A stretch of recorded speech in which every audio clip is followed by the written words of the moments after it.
रस्त्यावरून चालताना किंवा लहान मुले बागेत खेळताना अचानक भटक्या कुत्र्यांनी हल्ला केल्याच्या बातम्या आपण रोजच ऐकतो.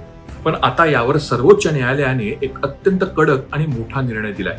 सर्वोच्च न्यायालयाने स्पष्ट केलंय की मानवी जीव हा कोणत्याही प्राण्याच्या अधिकारापेक्षा मोठा आहे. सर्वोच्च न्यायालयाने आपला जुना आदेश कायम ठेवत स्पष्ट केलंय की शाळा, रुग्णालय, रेल्वे स्टेशन, बस स्टँड आणि विमानतळांसारख्या गर्दीच्या ठिकाणांवरून भटक्या कुत्र्यांना त्वरित हटवण्यात यावं.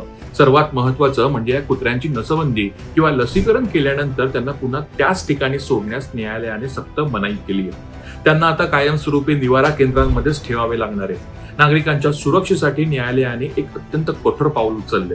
जे कुत्रे रेबीजग्रस्त आहेत, असाध्य आजाराने त्रस्त आहेत किंवा जे अत्यंत आक्रमक होऊन थेट मानवी जीविताला धोका निर्माण करतायत, अशा कुत्र्यांना कायदेशीर प्रक्रियेनुसार आणि तज्ञ पशुवैद्यकांच्या तपासणीनंतर इच्छामरण देण्याची परवानगी स्थानिक प्रशासनाला देण्यात आली आहे. न्यायालयाने स्थानिक प्रशासनावर कडक ताशेरे ओढत म्हटलंय की संविधानानुसार नागरिकांना सार्वजनिक ठिकाणी कोणत्याही भीतीविना मुक्तपणे फिरण्याचा अधिकार आहे. लहान मुलं किंवा वृद्ध कुत्र्यांच्या हल्ल्यांना बळी पडत असताना सरकार बघ्याची भूमिका घेऊ शकत नाही. तसेच प्रत्येक जिल्ह्यात नसबंदी केंद्रे उभारण्याचे, सर्व सरकारी रुग्णालयांमध्ये अँटी रेबीज लस पुरेशा प्रमाणात उपलब्ध ठेवण्याचे सक्त आदेशही न्यायालयाने दिले आहेत. या महत्वपूर्ण निकालामुळे सर्वसामान्य नागरिकांना मोठा दिलासा मिळाला.